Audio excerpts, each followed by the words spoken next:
नमस्ते प्रियजनों, right way astro channel पर आपका स्वागत है। 12 जुलाई को शनिदेव वक्र गति से पुनः अपनी स्वराशि में मकर राशि में प्रवेश करेंगे और 17 जनवरी 2023 तक मकर राशि में ही रहेंगे। 29 अप्रैल से शनिदेव 2.5 महीनों के लिए मूल त्रिकोण राशि में कुंभ राशि में थे। सिर्फ 2.5 महीनों में ही शनिदेव फिर से राशि परिवर्तन करने जा रहे हैं। अभी शनिदेव मकर राशि में अंत के 5-6 अंशों तक वक्र गति से भ्रमण करेंगे और 23 अक्टूबर से फिर से मार्गी होकर कुंभ राशि की ओर चलायमान होंगे।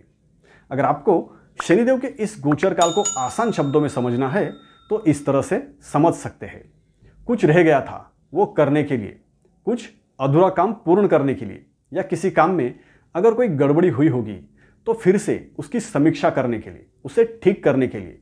तो कभी कभी हमारी किसी गलती को छुपाकर हम बच के निकलते हैं, लेकिन कुछ समय बाद फिर से हमारी गलती पकड़ी जाती है और उसकी सजा भुगतनी पड़ती है। कुछ इसी तरह शनिदेव के इस गोचर काल में आपका अनुभव रहने वाला है। अब इसका प्रभाव आपके लिए अच्छा है या बुरा, और किस हद तक प्रभाव रहेगा, यह आपकी जन्म कुंडली में शनिदेव की स्थिति पर निर्भर करता है। विशेषतः 30 या 60 वर्ष की आयु के जातकों को शनिदेव के इस गोचर में बड़ा उलटफेर देखने मिलेगा। इस राशिफल को आप अपनी जन्म राशि के साथ लग्न राशि से भी देखें। सिर्फ राशि की जानकारी ना होने पर नाम राशि अनुसार देख सकते हैं। अब देखते हैं आपकी मेष राशि के लिए आने वाले 6 महीने कैसे रहेंगे। आपकी राशि से शनिदेव दशम और एकादश भाव के स्वामी है और अभी शनिदेव का गोचर इन्हीं 2 भावों के बीच रहेगा। इसमें एकादश भाव लाभ और अपेक्षाएं दर्शाता है, तो दशम भाव कर्म स्थान है, आपका काम धंधा, आपका कार्यक्षेत्र दर्शाता है। अभी राशि परिवर्तन के बाद शनिदेव आपके लिए राजयोग में गोचर करेंगे। शनिदेव का यह गोचर आपके लिए अच्छा ही रहने वाला है। सिर्फ आपको कुछ बातों पर फिर से काम करना पड़ेगा। इसे आप थोड़ा और समझने की कोशिश करेंगे तो इस गोचर में आपकी कुछ अपेक्षाएं पूर्ण करने के लिए आपको काम ज़्यादा करना पड़ेगा, मेहनत करनी पड़ेगी। आपको ऐसा अनुभव होगा जैसे आपको अभी जो मिला उसके लिए आपने जो काम किया था वो फिर से करना पड़ेगा और अच्छे से करना पड़ेगा। अगर आपके कामों में कुछ कमी रह गई होगी, जिस वजह से आपके आमदनी में, आपके अपेक्षाओं में कुछ कमी रही होगी, तो उसे पूर्ण रूप देने के लिए आपको और काम करना पड़ेगा। मई जून में आपने कुछ अनुभव किया होगा, आपकी इच्छानुसार थोड़ा बहुत आपके हाथ लगा होगा और आपको पता चला कि यह सही है, इसी पर और मेहनत की आवश्यकता है। इस गोचर काल में ऐसा ही कुछ आपके साथ होने वाला है। इस गोचर काल में आपको अनुभवी लोगों का सहयोग भी मिलेगा। आपके जान पहचान के लोगों की सहायता से आप अपने काम पूर्ण कर सकते हैं। अब यहां से शनिदेव की तृतीय दृष्टि आपके 12वें भाव पर रहेगी। इस दृष्टियोग के प्रभाव से आपके खर्चों को नियंत्रित रखने के लिए आप कोई नीति अपना सकते हैं।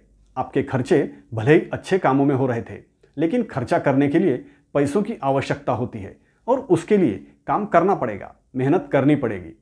कुछ बड़े खर्चों के लिए ज़्यादा पैसों की आवश्यकता पड़ेगी। आपके काम से रिलेटेड विदेशी संबंधों को सुधारने के लिए आपके विदेश नीति पर पुनर्विचार करना पड़ेगा।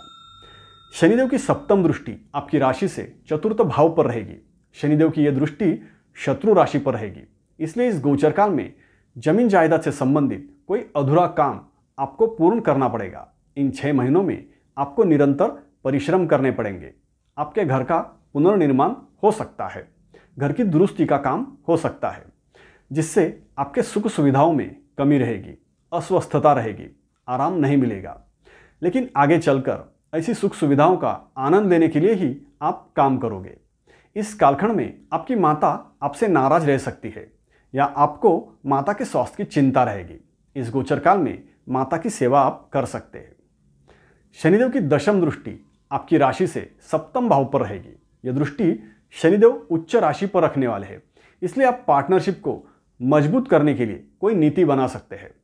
अगर दाम्पत्य जीवन में चल रहे विवाद आपने सुलझा लिए होंगे, लेकिन बाद में फिर से कुछ बातों में विवाद शुरू हुए होंगे, तो उसके लिए आपको पुनः अपनी नीतियों में बदलाव करना पड़ेगा। या इस गोचर काल में आपकी व्यस्तता के कारण आपका जीवन साथी नाराज हो सकता है। कुल मिलाकर इस गोचर काल में आपको अपने गृहस्थ जीवन के लिए थोड़ा समय निकालना पड़ेगा, जो आपके लिए मुश्किल हो सकता है। विरोधियों को कंट्रोल में रखने के लिए सटीक नीति बनानी पड़ेगी। इसमें आप सफल भी होंगे। इस तरह से शनिदेव के मकर राशि गोचर में आपका अनुभव रहेगा। सभी के स्वास्थ्य और सुख समृद्धि की शुभ कामनाओं के साथ विदा लेता हूं। अभी के लिए इतना ही। राइट टू एस्ट्रो चैनल देखते रहिए, सब्सक्राइब कीजिए, लाइक कीजिए और कमेंट भी कीजिए। धन्यवाद।